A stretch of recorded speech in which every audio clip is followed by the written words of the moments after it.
Hey everyone, Snagging Inez again, here for some more Chair League shenanigans.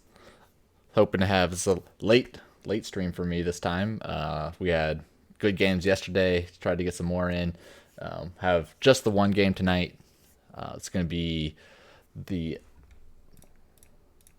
Sorry, just something come up. We have Division 3 game, LiT Unknown versus Keyboard Heroes. We have Keyboard Heroes are the away team, and they decided to take us to Dragonshine. So we are going, and everybody's ready. Honestly, they were actually ready 10 minutes ago, but I wanted to start the stream right off the bat at 10:30 to make sure that we keep up with the timescales. So I think we're all good to go. I'm just gonna check in here again.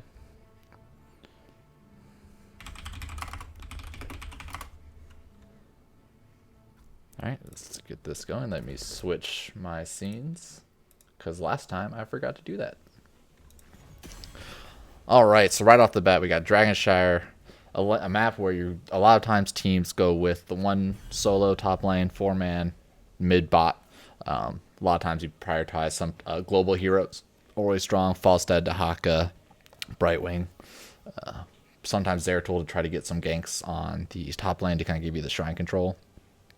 But right off the bat, LiT Unknown is showing to ban Ragnaros. They don't want to deal with his Molten Core on when they're defending against the Dragon Knight. Always, he's pretty solid all around. He's enables a lot of stun lock, just blow up comps. So, but psych, go for the top healer ban, which is interesting because if they are first pick, you think if they're first pick, they kind of want to go for the top healer, but they decide that nobody gets the top healer. To each their own. Not my first choice, but if it's a situation like that, you almost kind of maybe they decided they want Rag, so they're either going to force the other team to ban Artanis or ban Rag, and they pick one of those two themselves, and the other team is not allowed to have that top healer since they're probably not going to first pick it anyways. I think that might have thrown. So they might have thrown the Keyboard Heroes on for a loop. They weren't expecting the mouth ban. Now they don't know who they're more afraid of, and it looks like they are more afraid of the Artanis. So now we got the first pick on the side of LiT Unknown, and they do decide to go to the Ragnaros. So they're showing the ban at the beginning. Maybe the banner just thought, he wanted to show Ragnaros for himself, like when you're in your hero league and you're trying to first pick a hero, and so it hasn't lagged, lagged in enough to actually show the ban first, and you're just picking your first hero. That happens a lot to me. I don't know if that happens to anybody else. I do have the mic on. Ban. So with Ragnar's first pick, that's one of their frontliners. That's going to be their solo laner on the top lane, so they're okay there. So with the Artanis already out and a healer already out, Keyboard Heroes is going to want to take their healer in this round. They don't want to be able to get banned out of a healer, because if they get these two picks, there's another two picks on the side of LiT Unknown, and then two more ban phases until they're able to pick a healer again. So they're definitely going to want to get their prioritized healer here. Probably a Brightwing. They decided to go with neither. J-Rad says, I don't know who to root for. Teddy and Cider are both on my team last season. Well, why aren't you on either of their teams now? Thinking emoji. So, but with that, Keyboard Heroes decided to go with Dahaka, getting one of their globals, also a solo laner, probably the best counter towards Rag. Dahaka, I think, wins the lane only because he can Hearth and burrow back. And they decided to pick up the Tychus. Just a good frontline killer. Allows for good, one of the top range damages right now. LiT Unknown, with no real tank bans yet, decides to go with the Joanna. They want the wave clear for the 4-man rotation, and they go with their healer, because as I mentioned before, you kind of want to get your healer in the first round just because you're already limited with the mouth ban, and they get their another global with the Brightwing. The things that, so usually you always want to prioritize globals. Not always prioritize, but it's helpful to prioritize globals on this map. And Brightwing's kind of like one of those tricky ones. Because Brightwing can only be global to somebody else that's in a lane. So it requires somebody else to already be not with the team for her global to be useful. Especially on this map specifically, it helps a lot because you're already going to have one person on either top and bottom lane to fight over a shrine, and then Brightwing comes in to give the 2-to-1 advantage. So that's why she's strong on this map specifically. On other maps, she's usually in the lane by herself, away from the team fight to come in afterwards.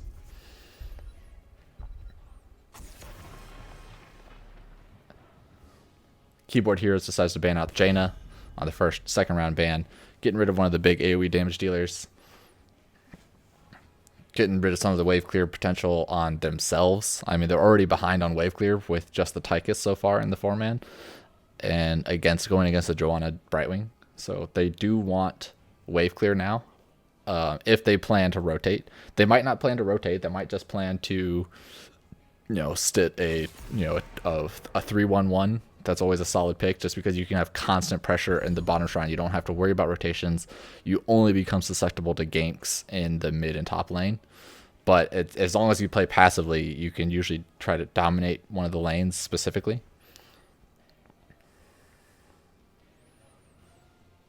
Skeptico knows where it's at. Or Skeptic Mo knows where it's at. Mount Synergy, Mount and Portrait Synergy. That's how you know who to root for.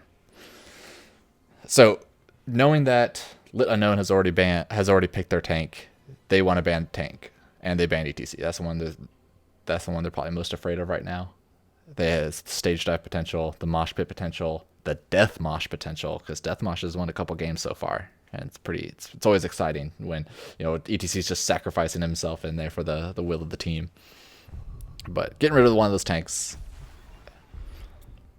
Keyboard Heroes decides to go with Gul'dan, a big wave clear hero, more of like a sustained dot damage hero, and a Muradin. It's actually kind of funny. So I don't know if everybody's been following HGC, but Muradin's actually been a very low pick rate warrior in HGC so far, in HGC Open. So it's because Muradin's always strong. Like, he's a solid tank. He has engage, he has escape if it's not interrupted, he has self-sustain, he has a stun. But a lot of times the other tanks in this current meta have just been outclassing him, because a lot of times, I guess, and this might just be in the HGC, pro scene, because, a lot of the pros are able to interrupt his escape out. And at that point, he's just an engaged tank with a stun. That's not even a point and click stun. So that's where the tanks like ETC, Diablo, Varian come into play, where if you're already going to engage and fully engage, you might as well get somebody that's a point and click. I stand ready. For the frozen throne. Interesting. I was not expecting the Anubarak. That's a 3-man frontline on the side of LiT Unknown against a Tychus. So that's a little scary. But there is a lot of lockdown between Joanna, Anubarak, Stun, and Burrow, and Brightwing Sheep.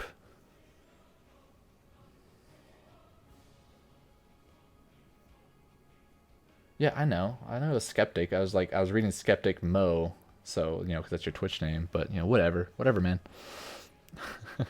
Anyway, so now they're looking for the healer on Keyboard Heroes. I would assume Rhaegar is probably going to be their best bet here. It doesn't have too much. I can't really see any hero having too much synergy with the team. Maybe Morales, but with the engaged potential on LiT Unknown, I don't think they want a Morales, especially Web. You definitely don't want a Morales. Please don't Morales.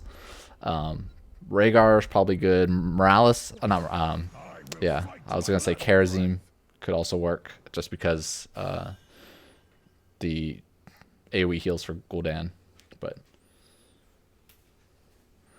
yeah, so they do end up with the Rhaegar, and now we're gonna get some swaps for the teams, and hopefully everybody's already set up with color synergy and mount synergy, portrait synergy, because that decides games.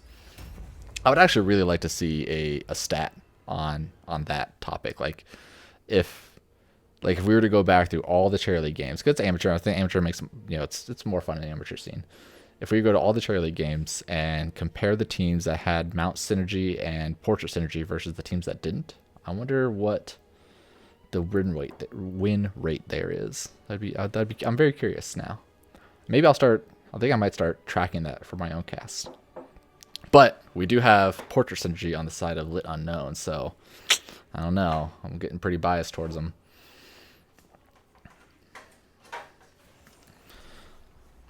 All right, everyone. So game number 1 of 1.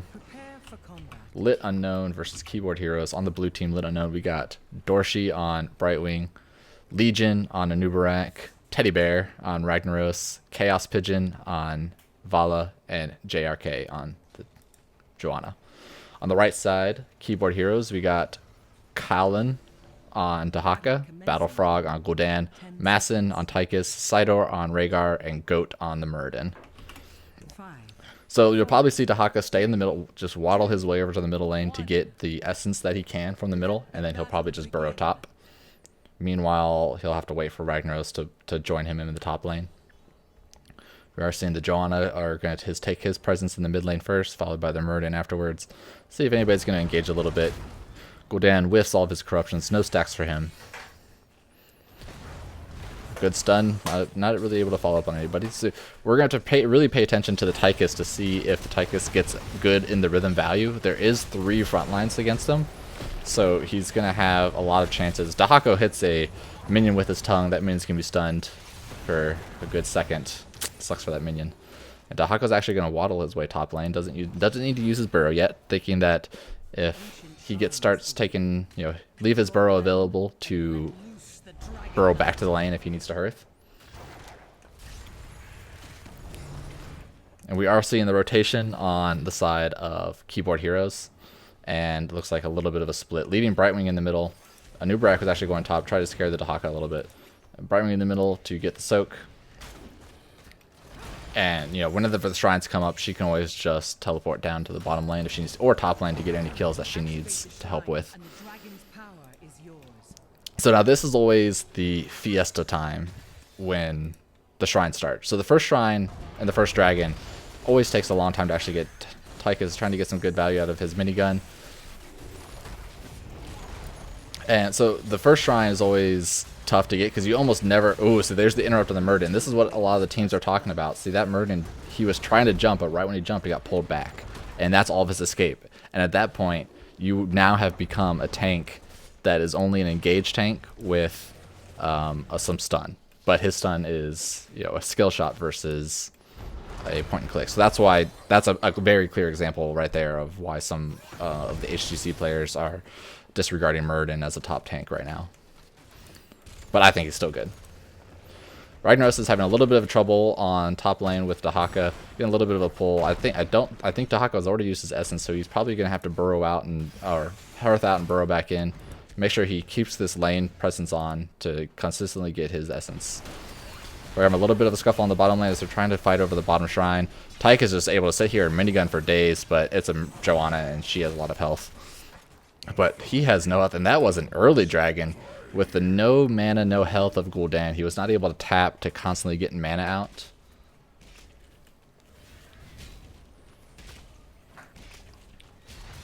So, I mean, it's a very quick dragon, but the most they can probably get out of this is a couple towers, maybe only just one with the defense. But the first dragon, what it basically is a distraction. So you can see Lit Unknown is pushing the bottom lane, or already gotten more damage than the dragon has just from their own push, and that allows the team to get slight experience lead. They are about a little bit over 3/4 of a level above.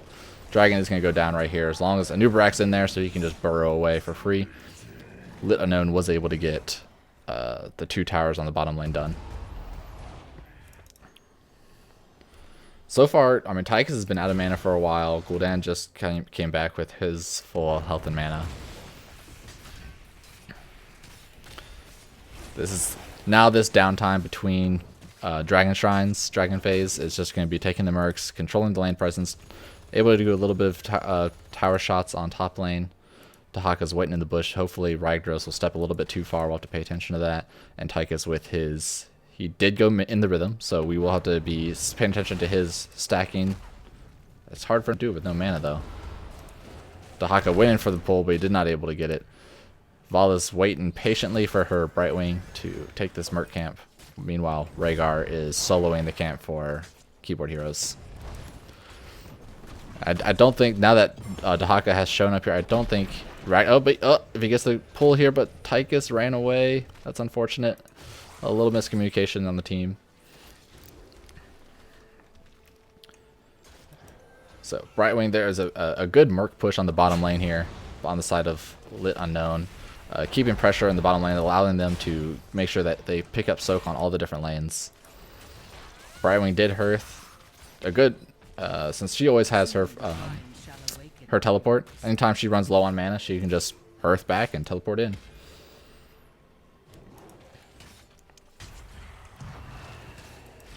So we are going to have the next Dragon Shrine in the next 15 seconds. We're going to have to see how the teams play into this again.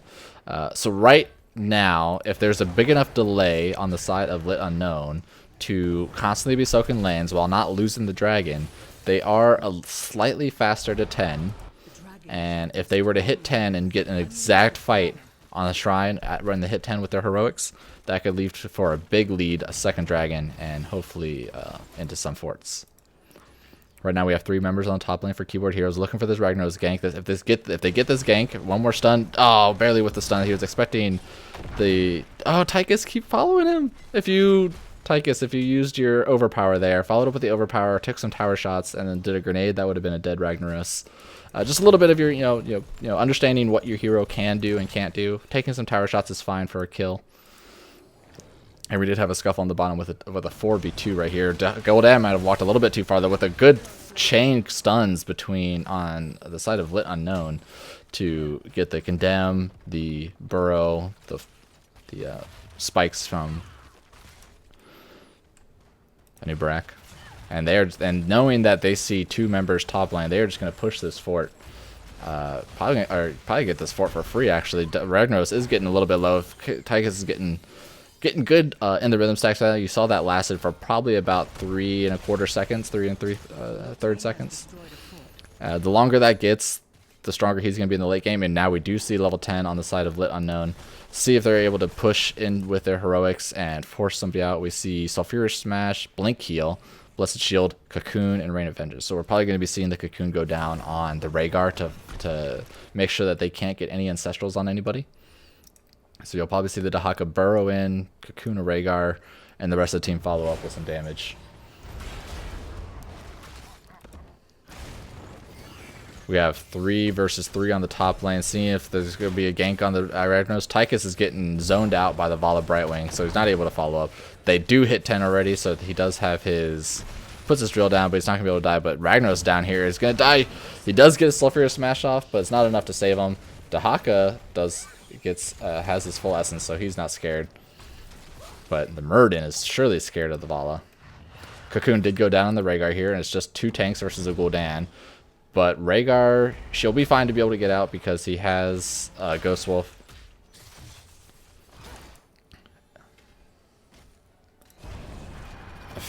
Fear on the Joanna. So using heroics on these 2 tanks, they know they don't have any kill potential. But Dahaka does come in here, uses his essence, even though he's not being attacked at all. Kind of a waste.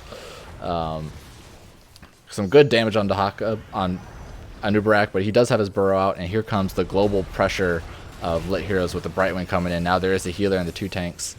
It's actually pretty funny, these 2 tanks doing so much damage, bringing out, scaring away the rest of the team. And Rhaegar should be able to get away there. With the Dahaka going bottom lane, Lit Unknown was able to take the top shrine.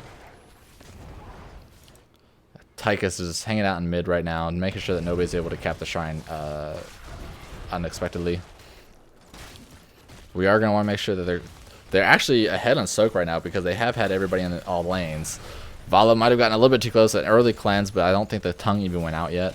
But that's a good idea. If the tongue came out, then she would have been perfectly fine. So that was actually a really good cleanse. It's totally worth it to use it if you potentially save somebody.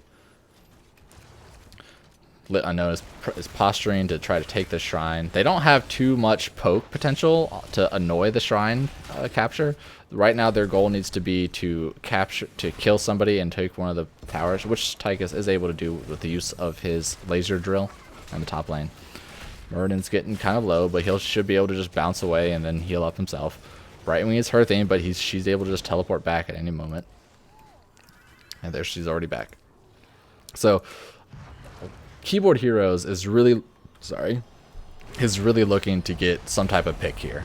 They want to be able to control the lanes, capture both shrines at the same time, and then force their way into the mid lane to get the dragon.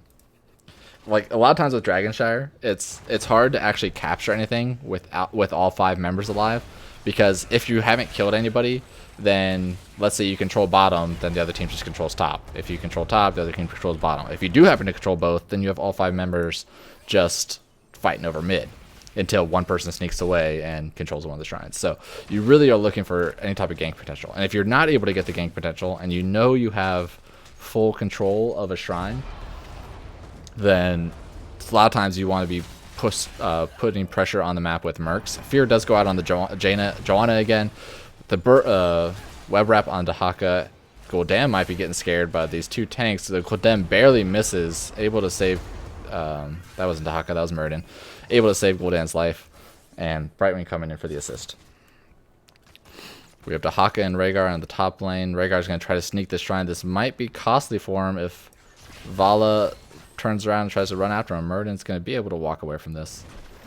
If Vala shows up, yeah, I think this might have been too aggressive. Oh my gosh, that stun combo with those perfectly timed between the Rain of Vengeance and the Sulfurious Smash, and a little bit of a greed play on the side of Rhaegar trying to sneak the shrine. The 2 of them there.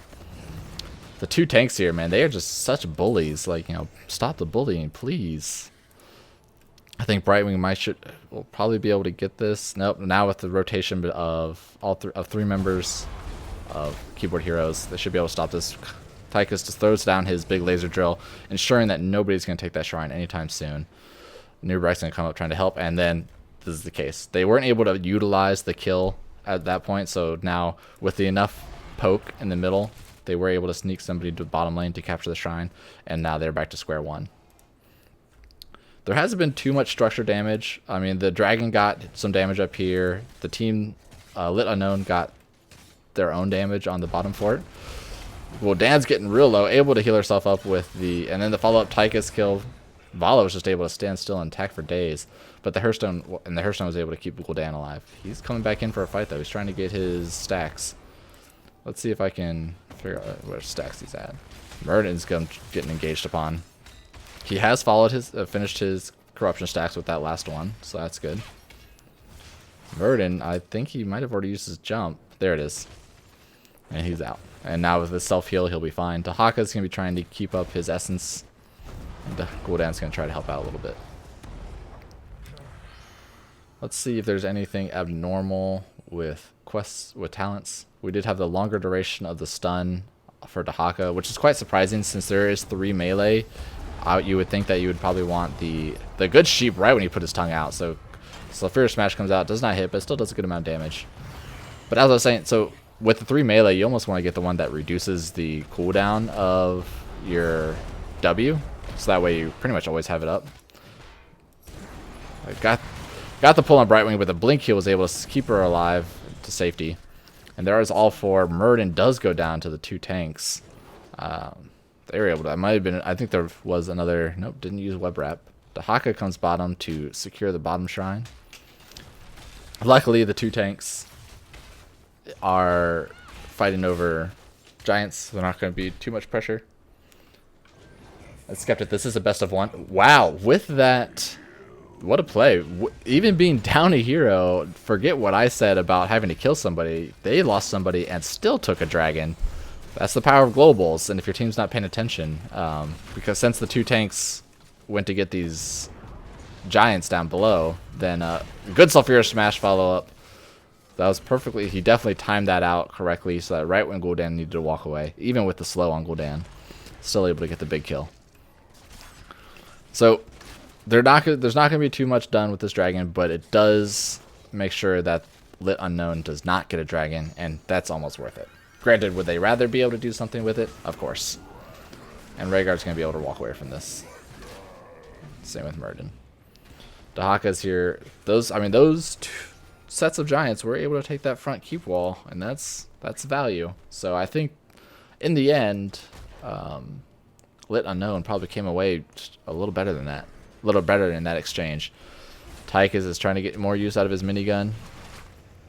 Johanna uses his Blessed Shield to get away safely. That's a short cooldown, so no really, I mean, it's not really any problem there. It'll come back up for the next team fight.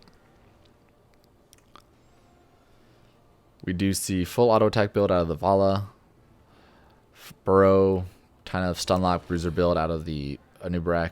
Looking for the gank on Joanna. Kind of the worst hero to try to gank because she does have the shield. Murden's going to come from the other side. Does hit the stun. If they get a good body blocking, barely didn't get the body blocking. Using all the ultimates. Shield does go down. Get the pull on Brightwing. Brightwing teleported onto the Joanna right in time to body block his tongue with her face. So that's really taking over. Good stun on the Ragnos to stop the Molten Core from happening. Coming in with you saw the web wrap on the Rhaegar and a huge Sulfurious Smash on 3 members, forcing them away. And that was Murden is able to go down with a follow-up with Anubarak. All the stuns coming down, and they are just chasing for days. Anubarak with the resets on his stun, able to follow up and secure a bunch of those kills. And these knights are actually going to take. Are they going to take this keep?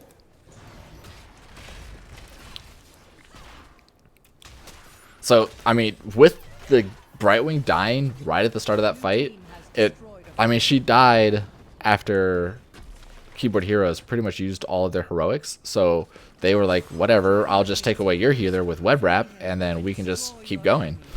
And that's what they did. And with a huge Sulfurious Smash, they were able to get those counter kills.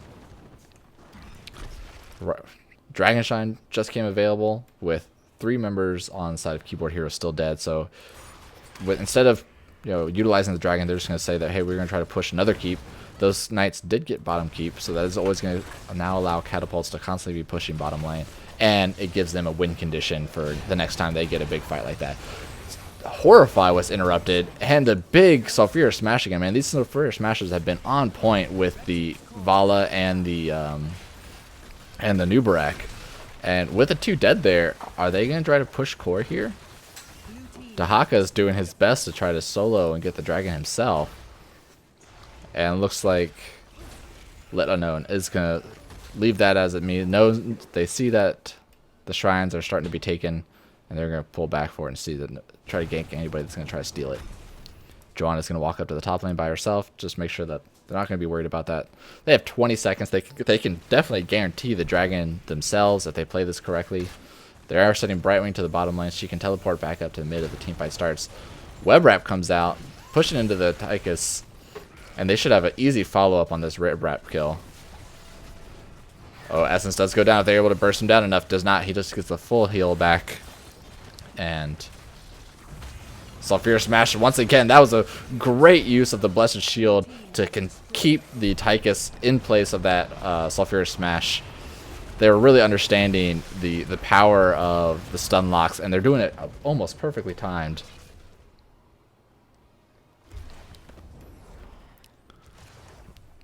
Tychus is down. They are pushing back a little bit. They could easily just turn on this. I think they just wanted to get them away from the towers. Anubarak does get pulled, but he'll be able to burrow away. Bloodlust does go out. He's pretty low. They don't have their Bright Ring right now. She's waiting to get the tower before she comes back in, and she does have the teleport. And there it is. So now they're gonna re-engage on this. Anubarak hit the well to fight.